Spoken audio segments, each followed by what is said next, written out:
The values of cryptocurrencies, they're based on supply and demand. If people want something more, the value goes up. If people want something less, they want to get rid of it, they want to sell it, the value goes down. Now, the question is, what makes people want something? It is emotion, it is idea, it is wish to have it. And where do they get that? Is information. And information they mainly get from the internet. Now, as we know, internet is full of everything. Whatever we want to say, whatever we want to write, we can put it up on the internet. And then others can read. It is very easy to manipulate with information that is online. And that is what is actually happening.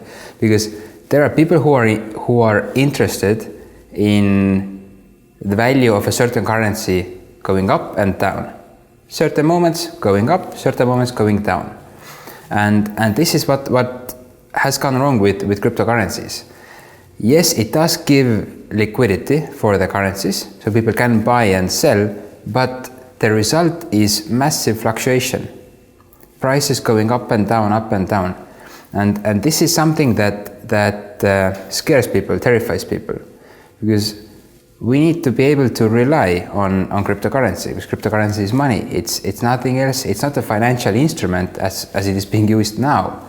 That is wrong. Cryptocurrency is money, and money needs to be stable. So if we want people to start using cryptocurrency, people need to be able to rely on that. They need to be able to feel comfortable with that. And what they cannot do right now is they cannot be sure what will the value of a currency be tomorrow. Prices go up and down. Whatever cryptocurrency you open and you look at the graph and the past history, none of them is stable. And this is a big problem. That's a huge problem right now in the crypto markets. So the value comes from people's emotions, from the information that is on the internet. And there is a group of people who know exactly what is going on with cryptocurrencies, but the majority only knows and read the information that comes from the news, from the blogs, from the videos. And all those channels, they are biased. They serve somebody's purpose. The information they give there, the information they promote supports some kind of action, and usually it supports selling a coin or a token. So if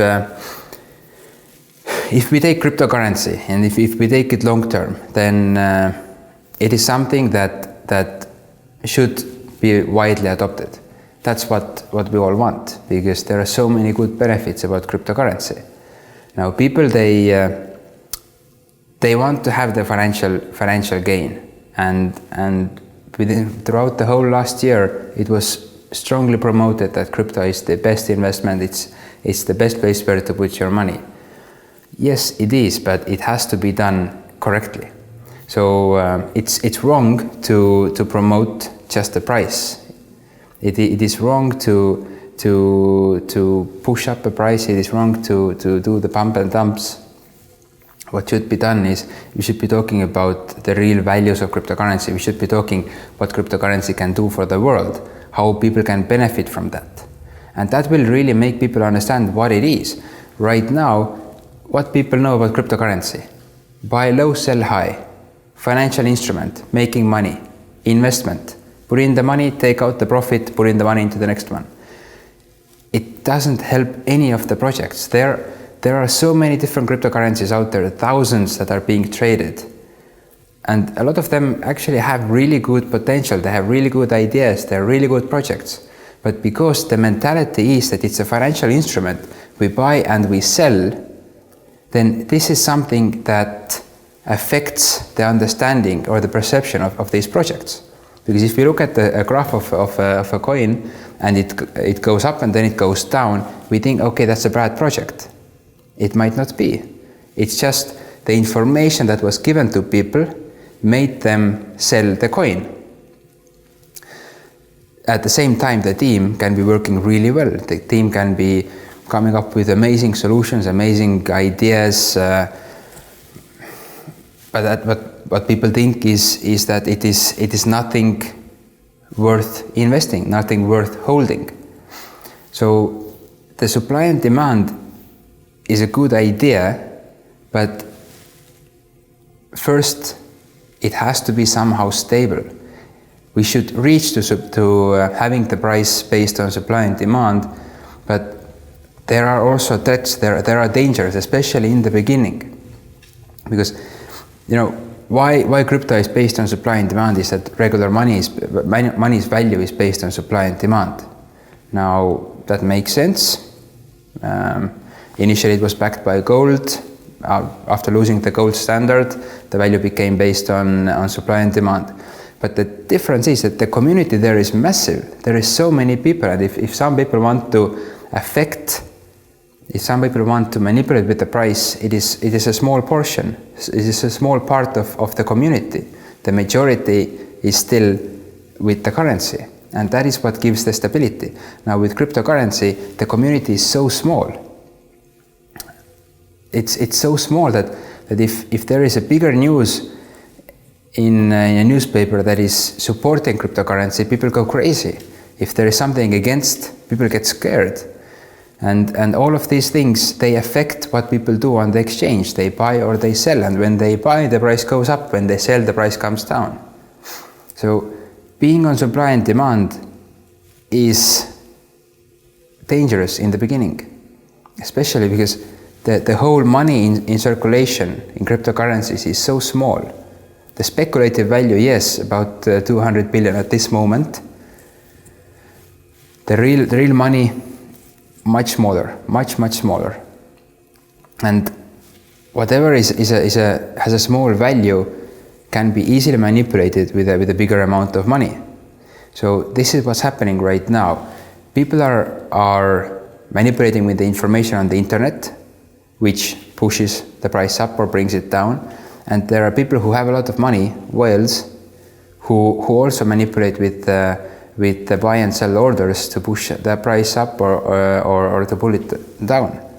And for a regular person, what they see that, okay, this goes up, comes down, goes up, comes down. They have no idea why this is happening. They have no idea what is behind that. And for them, it is scary, it is dangerous. So they want to stay away from cryptocurrencies. And the same thing is with merchants. Merchants, they want to be sure that if they sell a product, if they sell a cup for $10 right now, then that $10 is also $10 tomorrow, not 6 or 8. Yeah, of course they're happy if it is 12, but they can't risk if it is less.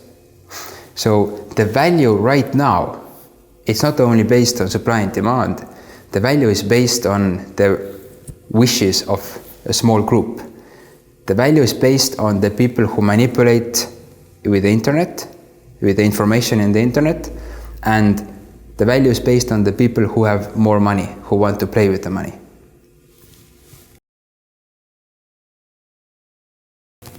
With Dagcoin, we wanted to create something that really brings out the benefits of cryptocurrency, that really gives people a currency that they can use globally, everywhere, whenever they want.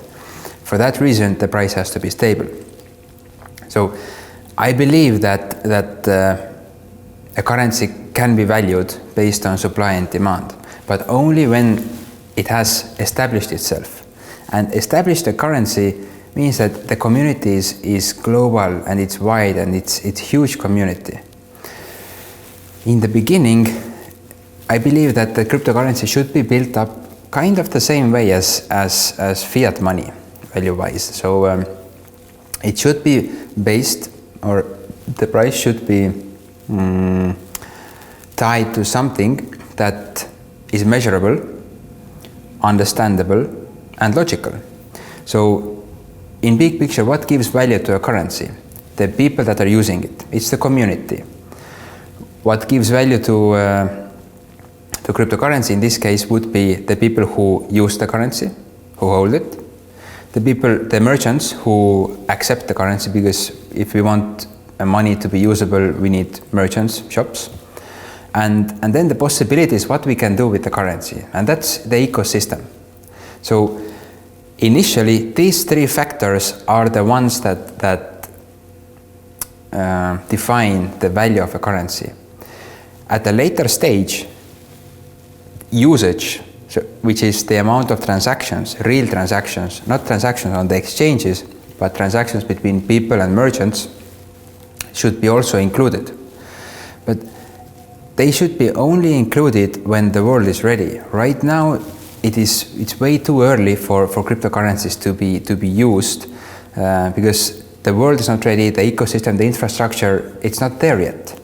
There are first merchants who accept, but it shouldn't be the focus. Right now, the merchants should show up the willingness to accept cryptocurrency, to show the support for cryptocurrency, because there's so many benefits for them as well. So right now, to include the usage would be too early. Maybe after a few years, and well, of course it depends on the environment, the country. For some countries, it should be after 10 years, for some after a few years, for some maybe 15, 20 years. But what we can value, what we can measure today is the amount of users, the user community, the merchants supporting it, and then what are the parts of the ecosystem. So the bigger the community grows, the more valuable the currency is. And it is not about how much money people put into the currency, it's about the number of people. Because it doesn't help if one person puts in 100 million euros into a currency. That doesn't help.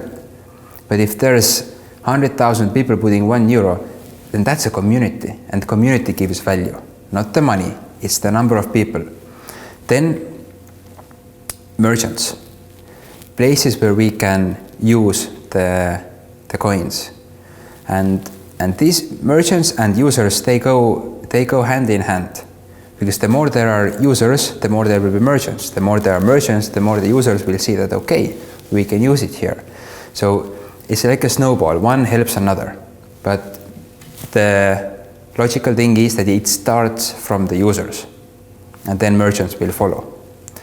And then, of course, the ecosystem, because I believe that whatever we can do with fiat money, whatever solutions there are, the same things we must be able to do with cryptocurrency.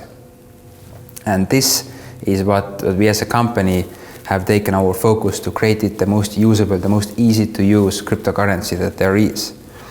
And having the evaluation based on these, the user community, the more the users, the higher the value. If there are less users, the value will come down. Then merchants, if there are more merchants accepting the currency, the value goes up. If there are less merchants, the value comes down. Ecosystem, if there are more possibilities, the value goes up. If there are less possibilities, the value comes down. So these three are the factors that affect the price. And this gives an understanding for people how the currency is valued, first of all, and it gives stability. Because if the value is based on supply and demand, then it is very easy to manipulate the price with just purely with money. But if it is based on fundamental values that are measurable, then this cannot be manipulated. Of course, we can affect some groups of people, but it will still keep the price much more stable compared to the value of compared to the price being valued on supply and demand. And this, I believe, is the key to actually creating a stable currency, giving people the understanding that this is something that we can use thanks to stability, and this will attract much more people to support the coin, to support the project, and they see that this is something that we can put our efforts in the long term.